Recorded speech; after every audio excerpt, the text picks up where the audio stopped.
Ildefonso Guajardo, secretario de Economía, antes que nada, muchas gracias por recibirnos aquí para una conversación más en todo este proceso. ¿Cómo ha sido? ¿Cómo sintetizarías esta experiencia? Ya 4 rondas de negociación del Tratado de Libre Comercio y veo que sobrevives, te veo normal, estable, que yo sepa, no has tenido que recurrir a alguna ayuda psiquiátrica para resistir las negociaciones. No, mira, Ricardo, primero muchas gracias por la oportunidad de seguir actualizando a tu auditorio sobre cómo está la audiencia, cómo estamos avanzando. Pero decirte que esta es, una vez más, como ya lo comenté, una negociación muy atípica. Llevamos apenas 2 meses pasaditos de haber arrancado las negociaciones y en 2 meses llevamos 4 rondas y días efectivos de negociación han sido 22. Entonces, como era previsible, vamos a una velocidad acelerada.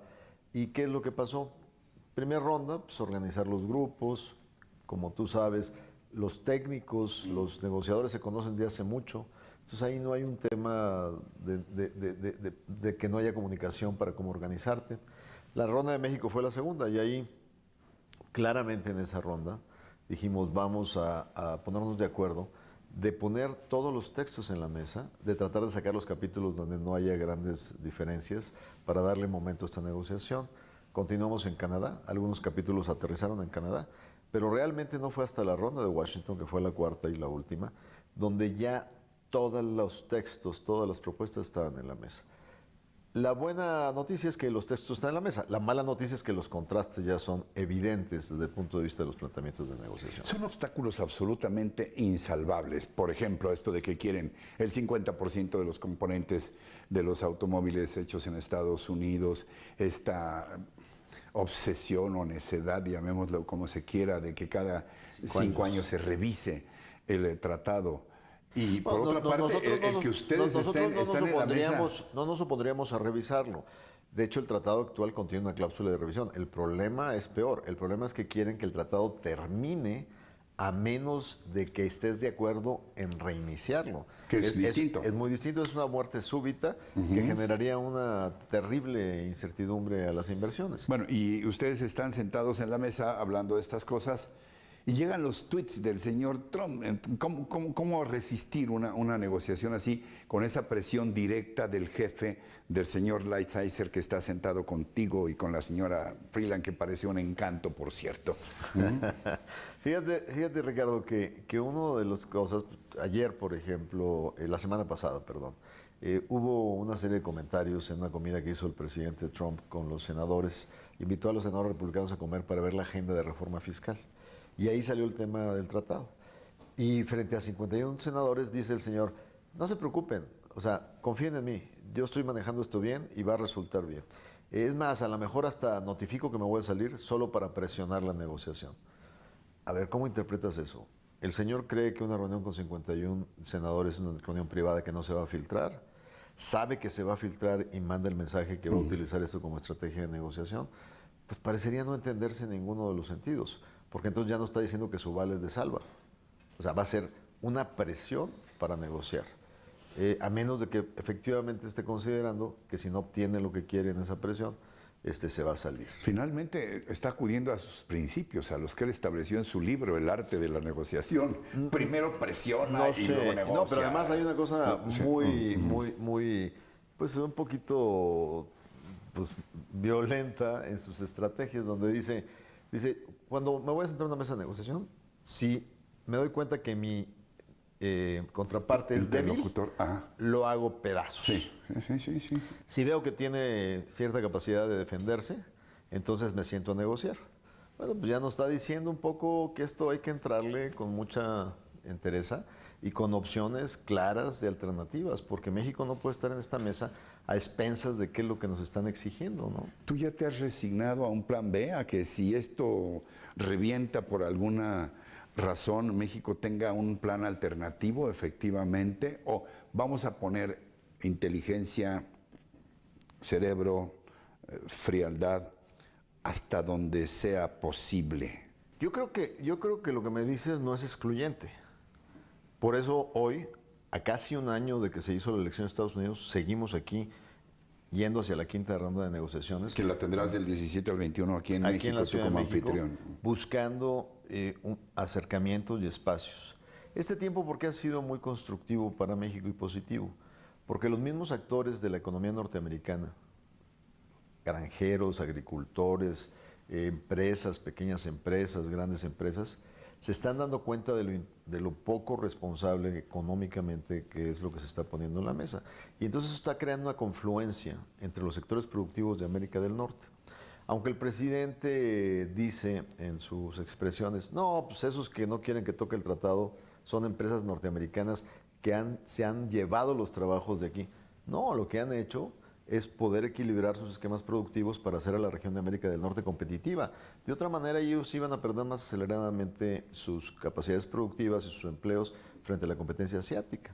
Pero yo te diría que eso que dijiste es cierto en los dos sentidos. Seguir aplicando inteligencia en la mesa, pero siempre estar listos para un momento donde es necesario, a ver, hasta aquí, esto sería totalmente improcedente para México. Y entonces este plan que tú me dices no es un plan que estamos pensando hacer, es un plan que estamos haciendo con los empresarios con quienes estamos trabajando muy de cerca para analizar del comercio exterior del 16, del 100% de nuestras exportaciones, solo un 20% en ausencia de NAFTA pagaría un tipo de arancel. De ese 20%, el 80% de ese 20%, que es el 16% de lo que exportamos, pagaría un arancel promedio del 3%, como los autos ligeros que pagarían el 2.5%. Imagínate que tú eres una empresa productora de autos y que te dan dos opciones.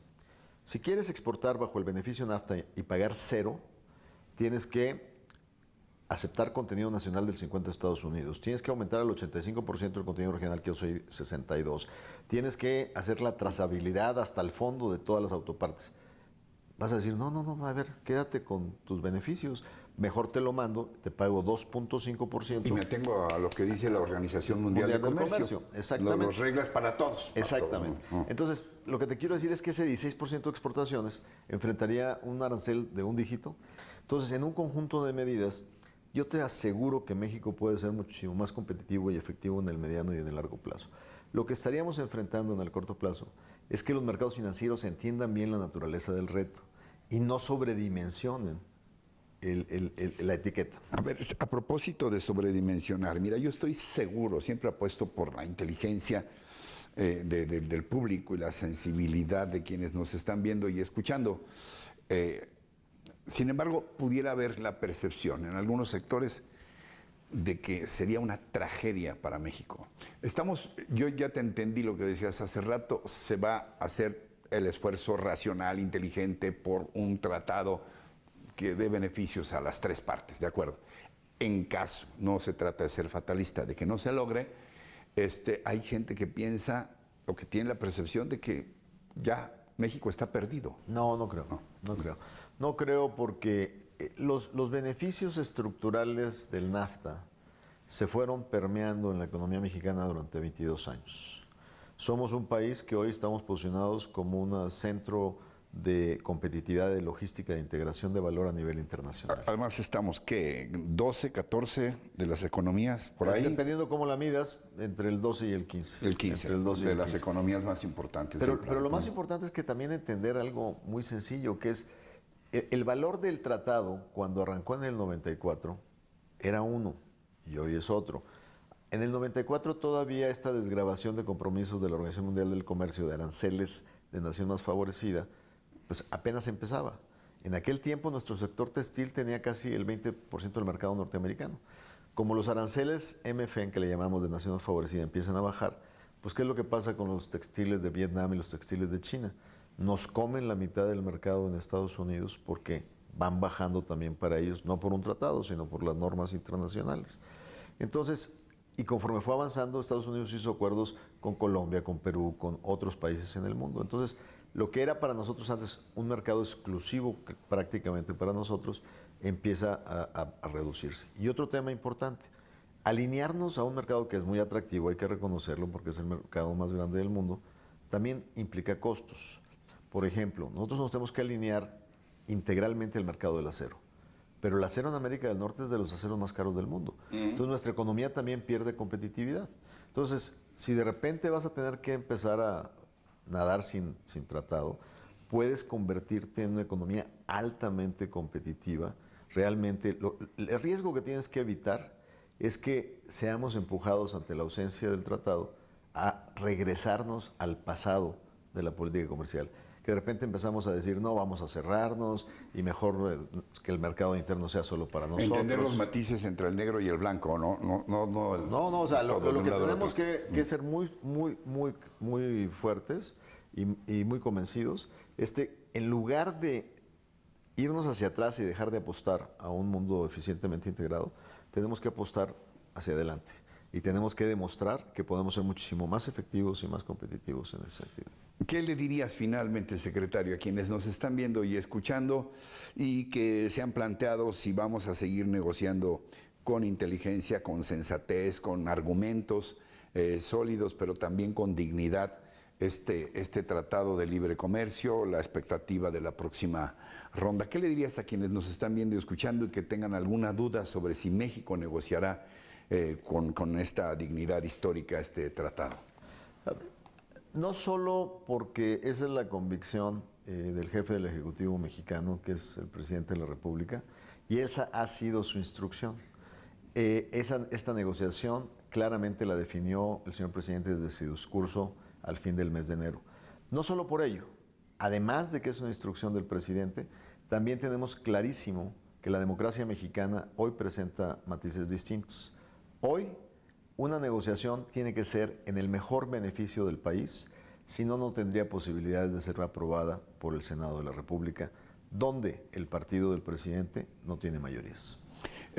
Por cierto, ¿te preocupa que la discusión, la negociación del tratado se vaya hasta el 2018, primer trimestre y a lo mejor segundo trimestre? Fíjate con que lo que implica ahora que estuvimos en Washington había expectativas en los mercados de que a lo mejor esa cuarta iba a ser una de crisis y pues el peso se movió un poco. Pero por otra parte te diría que ahí mismo leyó Robert Lighthizer, el norteamericano, un comunicado conjunto donde ya estamos programando reuniones a diciembre, enero y entrado el primer trimestre del próximo año. Eso mandó un mensaje al mercado de que pues, ahí va la bola rodando, pero claramente aquí en México la primera pregunta que me hicieron fue, oiga, pues se les va a mezclar con las elecciones y ya va a haber que precandidatos. Bueno, para unos será una bandera, para otros un tiro al blanco. Pero sería una gran oportunidad para que los precandidatos, cualquiera que pretenda dirigir este país en los próximos 6 años, debe de dar la cara para definir cuál es su posición frente a la relación México-Estados Unidos. Y yo creo que eso nos va a enriquecer a todos los mexicanos, saber cómo los candidatos o precandidatos piensan sobre el futuro de esta relación. Secretario, gracias.